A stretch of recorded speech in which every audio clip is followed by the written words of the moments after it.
மக்களே நம்ம ரீசெண்டாக எங்கடா போயிருந்தோம் பார்த்தீங்கன்னா, கர்நாடகாவுக்கு மாதேஸ்வரம் மலைக்கு தாங்க போயிருந்தோம். யார் யார் இது வரைக்கும் மாதேஸ்வரம் மலைக்கு போயிருக்கீங்களோ மறக்காம கமெண்ட் பண்ணுங்க. மேட்டூர்லேருந்து பார்த்தீங்கன்னா, மாதேஸ்வரம் மலைக்கு பார்த்தீங்கன்னா 50 கிலோமீட்டர் தாங்க. இந்த மாதேஸ்வரம் மலையை சுற்றியும் பார்த்தீங்கன்னா, ஒரு 150 ஏக்கரா இருக்குதுங்க. பார்த்தீங்கன்னா வீடு, ஹோட்டலு எல்லாமே இருக்குதுங்க. இந்த கோயில் பார்த்தீங்கன்னா 3000 அடிக்கு மேல இருக்குங்க இந்த மலையில. இந்த கோவில் பார்த்தீங்கன்னா 15த் செஞ்சுரியில கட்டியிருக்காங்க. அப்படின்னா ஒரு 600 வருஷத்துக்கு பழமையான கோயில்னு சொல்றாங்க. அங்க இருக்குறீங்க பார்த்தீங்கன்னா. அங்க பார்த்தீங்கன்னா, எல்லா கோயிலும் இருக்கிற மாரி வெள்ளி தேர் இருக்குது. அப்புறம் 3 தேர் மரத்தால செஞ்ச தேர் இருக்குது. அதேபோல அங்க ஒரு யானை இருக்குதுங்க. இந்த 3 தேர் பார்த்தீங்கன்னா, டெய்லியுமே ரெகுலரா இழுப்பாங்க. இந்த 3 தேர் இருக்கும்போது அந்த வெள்ளி தேர் இழுப்பாங்க. அங்க பாருங்க எவ்வளோ சந்தோஷமா இருக்கிறாங்க. இந்த மாதேஸ்வரன் பொறுத்தவரைக்கும் கர்நாடகாக்காரங்க தாங்க அதிகமா வருவாங்க. மைசூர்ல பார்த்தீங்கன்னா 210 கிலோமீட்டருங்க.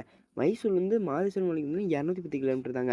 அதேபோல இந்த கோவில் பார்த்தீங்கன்னா, ராஜகோபுரம் பாருங்க எவ்வளோ பிரம்மாண்டமா கட்டிக்கிறாங்க. இதான் மெயின் என்ட்ரன்ஸு. அந்த பார்த்தீங்கன்னா, நாங்க போற டைம்ல பார்த்தீங்கன்னா, வெள்ளி தேர் இழுக்க ஆரம்பிச்சாங்க. அந்த வெள்ளி தேர் பக்கத்துல இருந்து பார்க்கும்போது எவ்வளோ அழகா இருந்துச்சு தெரியுமா? அந்த மாதேஸ்வரன் அந்த சிலை இருக்குது பாருங்க. அதே மாரி தான் மூலவரும் இருக்குங்க. அங்க வந்து எவ்வளோ மனசு நிம்மதியா இருந்துச்சு தெரியுமா? அங்க பார்த்தீங்கன்னா, நம்ப போற கியூல பார்த்தீங்கன்னா, மேல பார்த்தீங்கன்னா, ஒரு நந்தி சிலை இருக்குங்க. அந்த நந்தி சிலைக்கு பார்த்தீங்கன்னா, நம்ம கிட்டயே போலாம். நந்திய போய் நம்ம வணங்கலாங்க.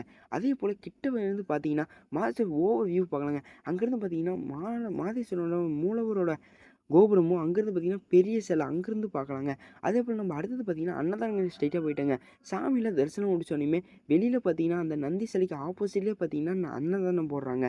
யார் யார் இதுவரைக்கும் மாதேஸ்வரம் மலைக்கு போய் அன்னதானம் சாப்பிட்டீங்களோ மறக்காம கமெண்ட் பண்ணுங்க. அன்னதானம் பார்த்தீங்கன்னா, பருப்பு சாப்பாடும், பொங்கலும் குடுத்தாங்க. நான் வந்து இந்த சாப்பிட ஒருத்தன் தான் சொல்லுவேன். நெக்ஸ்ட் அடுத்தது லாஸ்ட்டா போனது பார்த்தீங்கன்னா, மேட்டூர் தான் போனோம்.